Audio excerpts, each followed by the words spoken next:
Assalomu alaykum, hurmatli muxlis. Kanalimizga xush kelibsiz. Bugun sizlarga bolakayda tish chiqishi va uning alomatlari xususida bir nechta ma'lumotlarni berib o'taman. Demak, boshladik.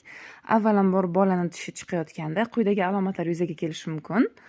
Lekin bu har bitta bolada turlicha bo'lishi mumkin. Masalan, bolaning milki shishib qoladi, bolaning milki oqsiq rangda bo'yaladi. Ko'p so'lak oqadi, bola hamma narsani og'ziga solib chaynashni istaydi.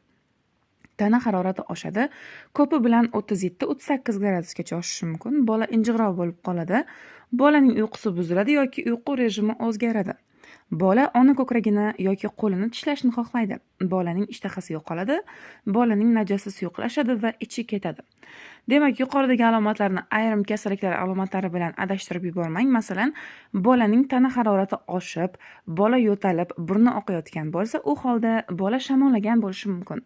Yoki bolaning ichi ketishi ko'payib, unga qusish ham qo'shilib ketsa, demak bola infeksion kasallikka uchragan. Uni darhol davolash lozim, ya'ni shifokorga olib borish kerak. Onaning o'zi bolasi uchun birinchi shifokor hisoblanadi. Shuning uchun yuqoridagi alomatlarni bolada kuzatsangiz va ular kasallik emasligiga shubhalanayotgan bo'lsangiz, u holda vrachga murojaat qilganingiz ma'qul. Bolada tish chiqishi jadvali va tish chiqishi bola bilan bog'liq muammolar bilan ham tanishsangiz foydadan xoli bo'lmaydi. O'ylaymanki, ushbu ma'lumotlarim sizlarga manzur bo'ldi.